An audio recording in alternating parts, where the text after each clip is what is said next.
Hello everyone, जैसा कि हमारी पिछली वीडियो में हमने मध्य भारत के पठार और बुंदेलखंड के पठार के बारे में जान लिया था। आज मैं आपको बताऊंगी मालवा के पठार के बारे में। तो चलिए हम स्टार्ट करते हैं। जैसा कि आप मैप में देखेंगे कि मालवा का पठार स्थित है यहाँ पर। तो आप मुझे बताइए, संपूर्ण मध्य प्रदेश में मालवा के पठार का क्षेत्रफल कितना है। मैं आपको वीडियो के एंड में इसका आंसर दूंगी, लेकिन सबसे पहले आप अपने ईमानदारी से इस क्वेश्चन का आंसर दीजिए। मालवा के पठार की अगर हम स्थिति की बात करें तो इसकी स्थिति है 20 डिग्री 17 मिनट से 25 डिग्री 8 मिनट उत्तरी अक्षांश तथा 74 डिग्री 59 मिनट से 79 डिग्री 20 मिनट पूर्वी देशांतर तक। अब अगर मालवा के पठार में जो मालवा का पठार स्थित है, इसमें कर्क रेखा गुजरती है। जैसा कि मैंने आपको पिछली वीडियो में बताया था कि मध्य प्रदेश के मालवा के पठार से जो कर्क रेखा गुजरती है वो कितने जिलों से होकर गुजरती है, और उन जिलों के नाम भी मैंने आपको बताए थे। तो आप मध्य प्रदेश में कर्क रेखा कितने जिलों से होकर गुजरती है और उन जिलों के नाम आप मुझे कमेंट बॉक्स में कमेंट कर जरूर बताएंगे, और ईमानदारी से बताएंगे, बिना कहीं से देखे। ठीक है।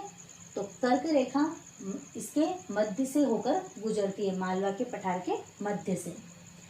जैसा कि मैंने पहले बताया था कि मालवा के पठार की जो संरचना है मध्य प्रदेश की सबसे बड़ी संरचना है। तो इसकी संरचना कैसी है? सबसे बड़ी संरचना है। इसकी औसत ऊंचाई की बात करें तो इसकी औसत ऊंचाई है 500 मीटर। इसकी 3 प्रमुख चोटियां हैं। कौन कौन सी? सिगार है 881 मीटर यानी कि 881 मीटर। दूसरी है छजारी 810 मीटर, और जाना पावा है 457 मीटर। कौन कौन सी? सिगार चोटी है 881 मीटर, छजारी 810 मीटर, जाना पावा 457 मीटर। अब हम आगे देखते हैं। यदि इसकी जलवायु की बात करें तो इसकी जलवायु है, इसका जो तापमान होता है वो 40 डिग्री से 42 डिग्री सेल्सियस तक होता है। वर्षा की बात करें तो 75 से 125 सेंटीमीटर वर्षा होती है। न तो ज़्यादा और न ही कम, बस 75 से 125 सेंटीमीटर ही इसमें वर्षा होती है। और यहाँ पर सर्दियों में न तो अधिक सर्दी होती है और न ही गर्मियों में अधिक गर्मी होती है।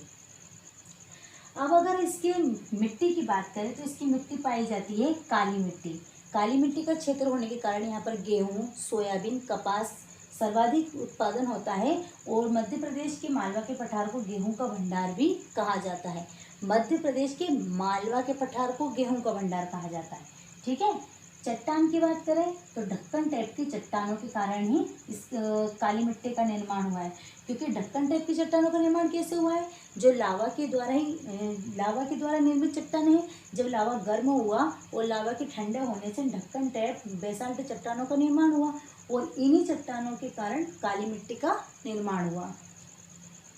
नदियों की बात करें तो नदियां कौन कौन सी निकलती हैं यहाँ से? चंबल, शिप्रा, बेतवा, पार्वती, काली सिंध। और भी छोटी छोटी नदियां हैं जो आपके लिए ज़्यादा महत्वपूर्ण नहीं है। आप सिर्फ मेन नदियों को याद रखिए। कौन कौन सी? चंबल, शिप्रा, बेतवा, पार्वती, काली सिंध और आदि। जिले की बात करें, वैसे तो इसमें 16 जिले हैं, लेकिन मैंने आपको यहाँ पर कुछ प्रमुख जिले बताए हैं, तो आप देखिए कौन कौन से हैं। भोपाल, इंदौर, रतलाम, उज्जैन, देवास, रायसेन, राजगढ़। और भी जिले हैं क्योंकि मालवा के पठार में कुल 16 जिले हैं। अब अगर मालवा के पठार की बात की जाए तो मालवा के पठार में आपने एक यदि इतिहास पढ़ा हो तो गुप्त वंश के इतिहास में एक चंद्रगुप्त द्वितीय था, और उसके काल में एक चीनी यात्री आया था जिसका नाम था फायान। उसने विश्व भर की यात्राएं की, भारत की भी बहुत सी जगह की यात्रा की, संपूर्ण भारत की यात्रा की, और उसने यह कहा आखिरी में कि मालवा की जो जलवायु है ये विश्व की सर्वश्रेष्ठ जलवायु है।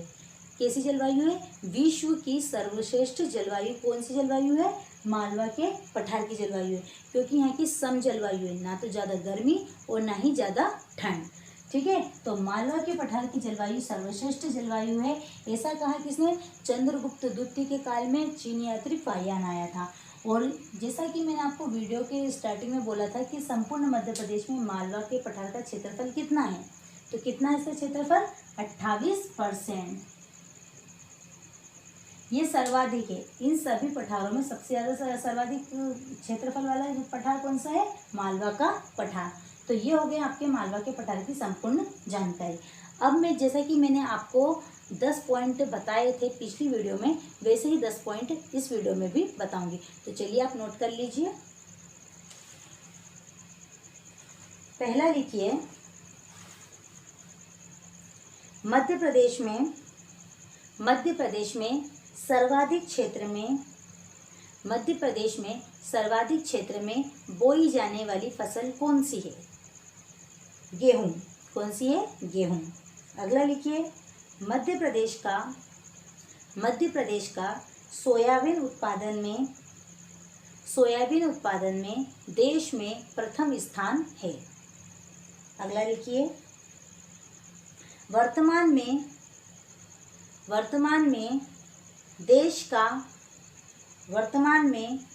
का 62% सोयाबीन मध्य प्रदेश में पैदा होता है।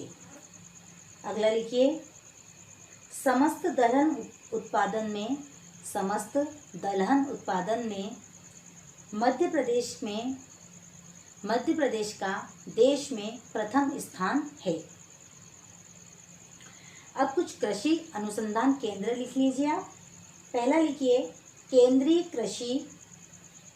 कृषि अभियांत्रिकी संस्थान कहाँ पर स्थित है? भोपाल में। केंद्रीय कृषि अभियांत्रिकी संस्थान कहाँ पर स्थित है? भोपाल में।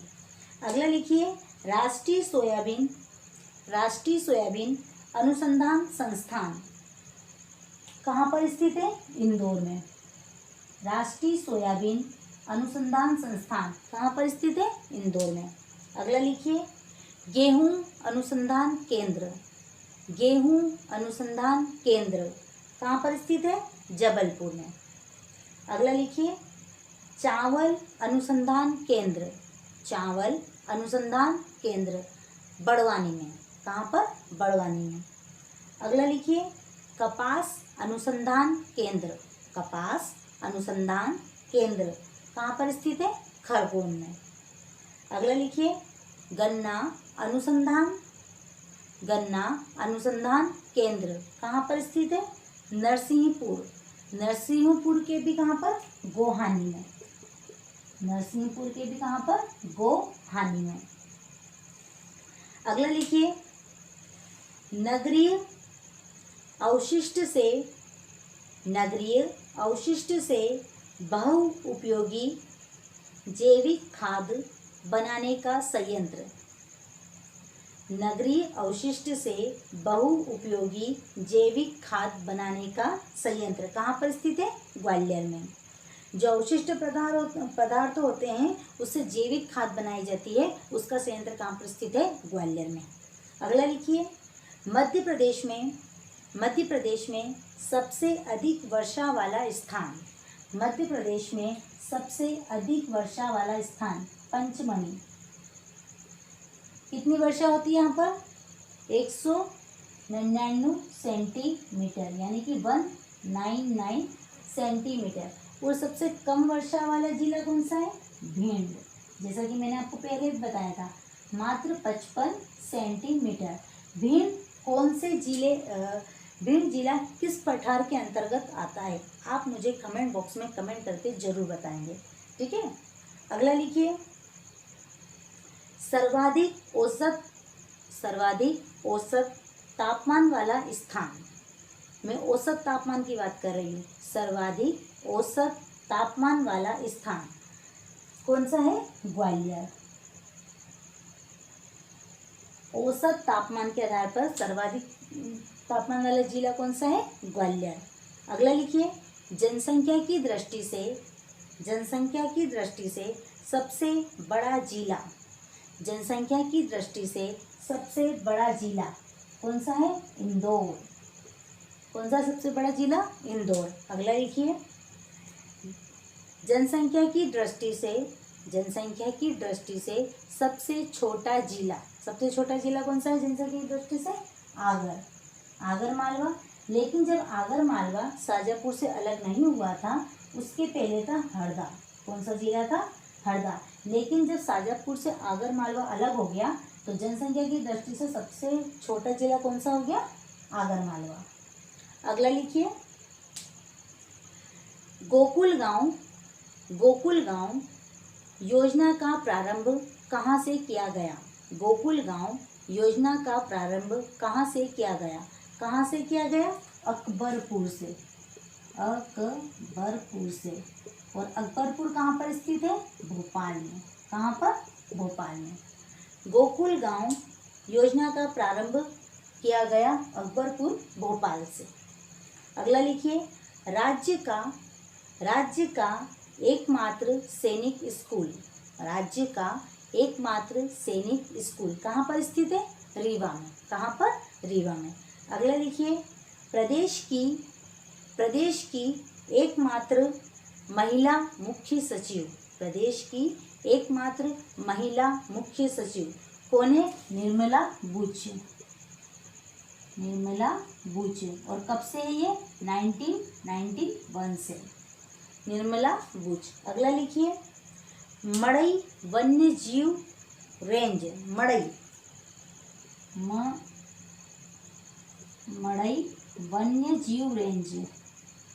वन्य जीव रेंज कहाँ पर स्थित है? ये होशंगाबाद में। कहाँ पर? होशंगाबाद में। तो मड़ई वन्य जीव रेंज कहाँ पर स्थित है? होशंगाबाद में। तो ये हो गए आपके आज इम्पोर्टेंट पॉइंट। अब अगली वीडियो में मैं आपको बताऊंगी रीवा पन्ना का पठार। तो पढ़ते रहिए, अपना ख्याल रखिए। धन्यवाद।